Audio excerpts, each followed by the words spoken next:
ahead and get started. I know other people are still grabbing their dinner. Thank you for supporting our fundraiser for science, those of you who had some dinner here, and thank you so much for all of you parents who brought food so that we had enough to provide dinner for those who needed it, especially all those kids who are in sports and could just grab a meal and then still make it for the event. That's great. So thank you for all of your participation. Welcome to Basalt Middle School's Back to School Night. Excited to have you here. Those of you who've been here now for a few years, and all of you who are either new to our school because you have a fifth grader or because you've just moved into the Valley or back to the Valley. We're excited to have you here. It truly does take a community in order to get to the goals that we're trying to achieve with our children, and we do see them as ours. We're working together to make these to make this year a successful year and to help these kids grow and learn. So I'm going to start off with a reading that supports that. Growth mindset is one of our foundational beliefs as a school and has been for many years since some of this initial research came out. And I wanted to talk a minute about what growth mindset means and then read to you about what the research says our students need to believe about themselves and what we're doing as a school to help them come out of this experience with these beliefs. So mindset means that you aren't smart or not smart, but that your brain actually changes over time and that you actually influence how that brain changes. So the ways that you think and the experiences you have and the tools that you use and the strategies that you apply and the people that you're around impact your brain and your ability to learn. And we believe that strongly. So these are the 4 key beliefs that if students believe them about themselves, they contribute most significantly to their ability to be able to persevere. Perseverance is one of these beliefs that is strongly behind growth mindset. So we want our kids to believe I belong in this academic community. My ability and competence grow with my effort. I can succeed at this, and this work has value for me. So that's our job. No big deal, right? It's a pretty big job, and we take it seriously. So this is our mission. This is the passion that we bring every day to try to help our students improve. Basalt Middle School will ensure that every student develops the enduring knowledge, skills, and character to thrive and contribute in a changing world. Work hard, be kind, achieve. This hasn't changed for the last several years. We've kept this because it is our core belief.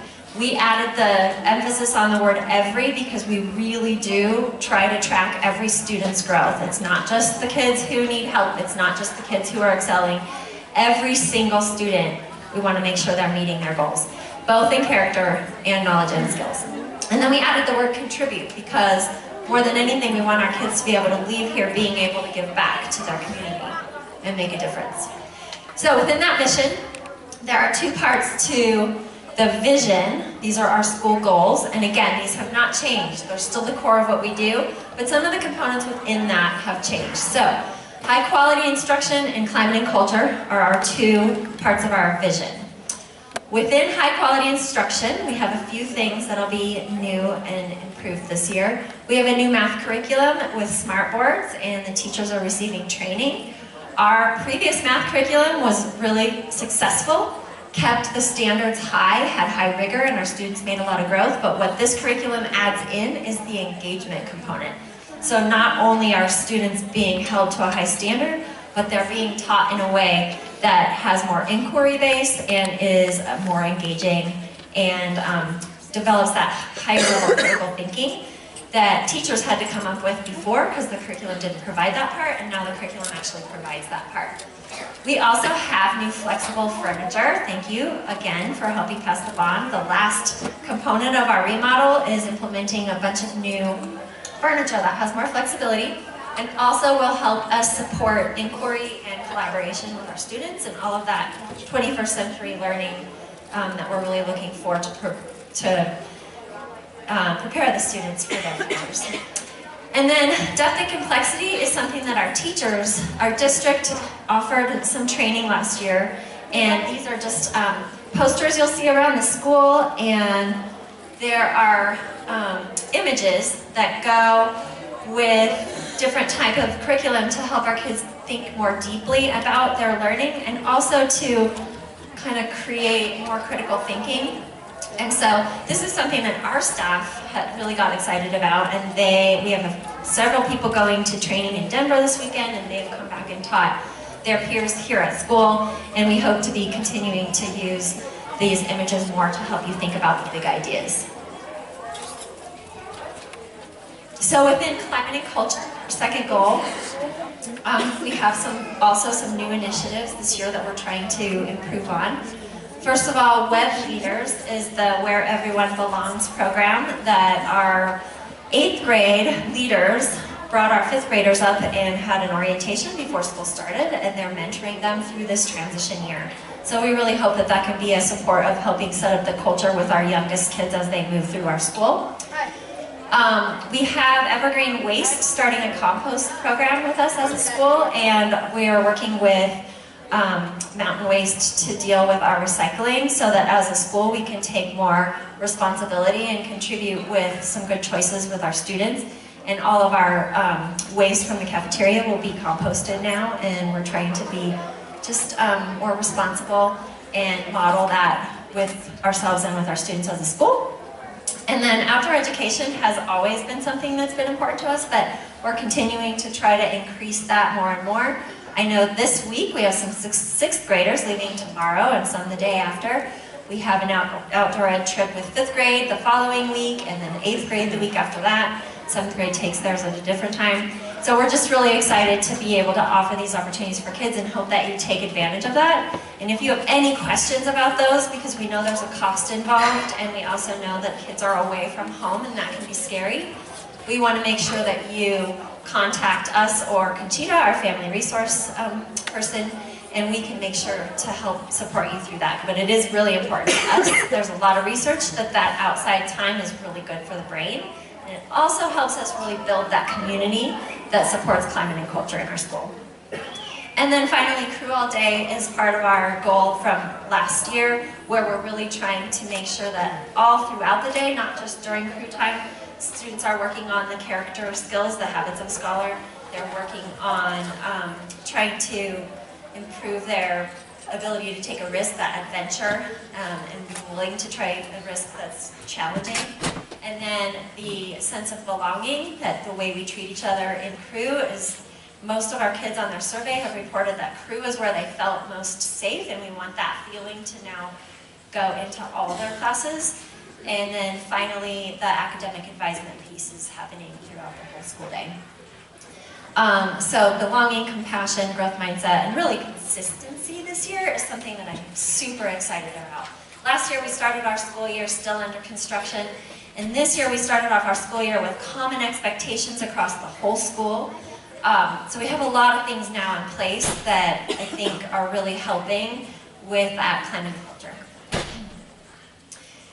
Another part of our new initiatives is this social vision, Be the Change. And this comes from the No Bully program that we're partnering with through ESPN and their Shred Hate campaign. Because we're next to the X Games, this is something that's being offered at our school, which we're really excited about. They're bringing training. If you read the letter this past week that I send out at my weekly newsletter, make sure you check at least the letter part out, then you know a little bit about that. And we're getting a lot of training around how to help eradicate those bully behaviors. And we also have added in, so the way the social vision works first is this is part of the process that we call interrupting. So if we see anything happening in a classroom, in a hallway, in the cafeteria, in the grocery store, we can say, hey, what's going on? Remember, we want you to try to be the change, and you identify the behavior that you're looking for that change. And the first day of school, we talked about this with the students. It doesn't mean you better change because there's something wrong with you. It means we're trying to be our best. And so we're looking for that change in the world, like Gandhi's quote, but we're also looking for that change in yourself and in your classroom and in your school and in your family. And what is it that you can be doing to be that next best self? So if you hear, and you guys as families can be using this terminology at home too, that we're looking to be the change. This is part of what makes this powerful because everybody's using the common language and it should trigger certain behaviors that are being trained. We also are adding in, we've had second step curriculum happening, some mostly in 5th grade and 8th grade, but now we're incorporating that in each grade level in our crew curriculum. And that has the highest effect size as far as educational research to change behaviors and create the skills in students to show kindness in situations where they might in the past not have. And then finally, we are adding in some different consequences. We spent some time working through our discipline policy, and that was really helpful as a whole community. We had student input last year, staff input, parent input. We updated our dress code. We put in more restorative practices in our policy and created a lot more consistency. And one of the pieces we added in to start this year is a Friday after school detention. It doesn't sound great, but this is another way to tie in some more community service for students who need a consequence, but it can be really tied to what it is they need to learn in order to make the change in the behavior. So we're really excited about all these changes. The evidence that things that we were doing in the past worked. We are super proud of our academic achievement results. We got our state tests back, and to me the most important thing is the growth score, again, because of the growth mindset. Our growth scores were above expected. They were, I think, 74th percentile for that, and it was exciting to be able to see that in both math and language arts. And it's not the only indicator of what makes our school successful, but it was an indicator that meant a lot to me that what we're doing is working, and we need to keep moving forward in that direction. The other thing that we see with that is we're making growth with all levels of students. Our gifted students are making growth. Our students who are learning English as a second language are making growth. Our special ed students are making growth. Kids in the middle are making growth. So it's across the board. It's not just we're hitting this one population well. So that feels great. And I'm really proud of our teachers for that. So a few more out here.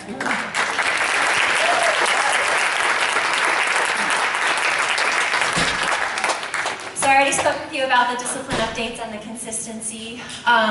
Crew, we had some surveys that we've been giving out since we started Crew, and our student and staff surveys continue to increase each year. We're not where we want to be yet as far as like we're hitting that mark where 100% of our kids are feeling like it's the best use of their time. But every year we've improved, and that's exciting that it continues to grow both for teachers and students. The last bullet is about our parent survey results from last year, which were strong, and every single area grew, some of them pretty exponentially. The one that was the highest growth was in supporting student success, which is one of the things that's most important to us. It's all important, but it's really exciting to see that that was an area that improved for us. Last year we have done student-led conferences in a lot of grade levels through the years, but last year we implemented a process that was used across the school, again, more consistency, and we had all students with their crew teacher in student-led conferences, and we weren't really sure how that was going to go, and you can see the results. The green is staff, the purple is students, and the orange is parents, and they're all above 78%. So we had really positive results in how the student-led conferences went last fall, and we're going to be continuing those this year in November. And one thing that hopefully we'll be able to add in is that not only will you get to meet with the crew teacher, but if there is some other information you need, there is time built in the schedule this year that you'll be able to connect with other people as well. So, I just want to remind you about collective, yeah, that's Mr. Ferrix. You see Mr. Ferrix, he's looking pretty good right there, isn't he? That was our staff-student basketball game last year. We like to have fun. I think that's part of what makes our success, is that we have fun together. Collective efficacy is something that we're working on as a leadership team this year. And that means that when all people are working together towards a common goal, that's when you have the most effective results. And in educational research, and I'm talking a lot about that, but when there's so many things that come your way, you have to focus on the things that work, right? So there's a 1.54 effect size, which significant is 0.4. So 1.54 effect size if the teachers and the families and the students all believe that there aren't any obstacles that can stop you, that together we can make an impact. And I know, that is what has made this school successful for so many years. Because every single person that is in this building reminds the people coming into the building that this is how we work. We can make a change, and we're going to make sure we do. It's not easy. I mean, if the first thing didn't work, we have to try another, and we have to try another, and sometimes you're on your 100th strategy, and you're still looking for what works, but the fact that you believe that it can happen, it will. And we've seen the results. So whatever challenges are going to come our way, which there will be because that's life, right? We're going to work together, and I want you guys to believe that together we can work on it and make things better. So with that, I'd like to invite you to our parent meetings. We have an accountability meeting in the mornings on Tuesdays. I had to move the one today to next week, so hopefully you can come next Tuesday morning at 8:15, or the Latino Parent Nights at 6 p.m., and our first one is October 9th. Our agenda items are very similar with both meetings, and you can come and participate in either language at either meeting. So we welcome you to either of those meetings. And then I'm going to remind you about our magazine sales. It is a little bit of a crazy frenzy during our magazine sale time. The kids get pretty excited about the prizes, but what I get really excited about is being able to fund a Spanish program, being able to buy the materials I need for a graphic design flex class, being able to put a new computer lab in when our computers are starting to age out and we need a new set of computers. That's the one set of funds that we get each year that we get to choose how it's spent. So the teachers come to me and say, oh, I really need these books because I just found these audiobooks that'll really help my kids with their homework. And I can say, yes, let's do it. I have this money from the magazine sales. So I appreciate the effort and time that you put into that, even though it is a little bit commercialized. And we do need some more volunteers for our magazine sales. There's a place to sign up out there. Our person who's leading that this year, her son is graduating from our school at the end of this year, so we really need somebody to take the leadership role for the magazine sales. And then we need as many other people who are just willing to contribute, like come and help hand out prizes at lunch, or make sure that we have all the prizes ready the night before, those kind of things. So whatever, if you're just saying, like, I can't give much, but I can give a little, we'd love your help, and make sure you sign up out there. And then they were wanting me to mention we have some different vendors out there, because at 6:30, what time is it? Oh good, I'm on time. So you have a few minutes to check out the rest of the vendors in the foyer. We have Access After School, we have the new Wren's Nest Art Studio, there's a girls leadership, Spark Leadership class, we have Xfinity, which provides internet for people they provide free installation and a much reduced cost for internet if you qualify. So if you don't have internet at home yet, make sure you check that out. And there might be others. So check those out, and then by 6:30, 8th grade will stay here in the auditorium, and then 5th, 6th, and 7th grade will be in their pods. The 7th grade pod is down the 7th and 8th grade hallway. And I do realize some of you have some children in different grade levels, and I'm sorry, you might have to split up or just pick one for that beginning part, but then at 7 o'clock you can roam and visit all the other people. So before you leave, I have a reading, a poem, to send you on your way. And it's called New Beginnings by Bruce Wilmer.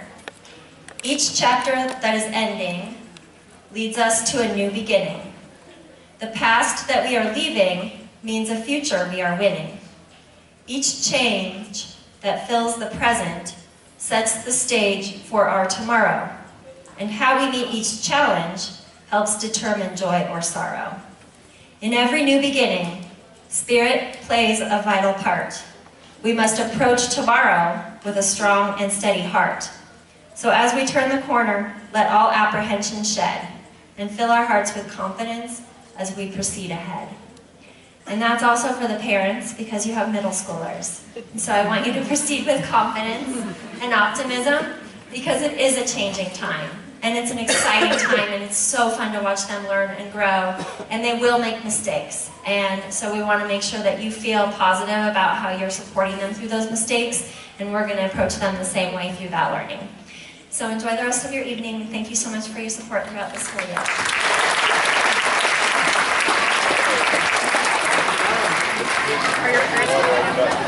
year.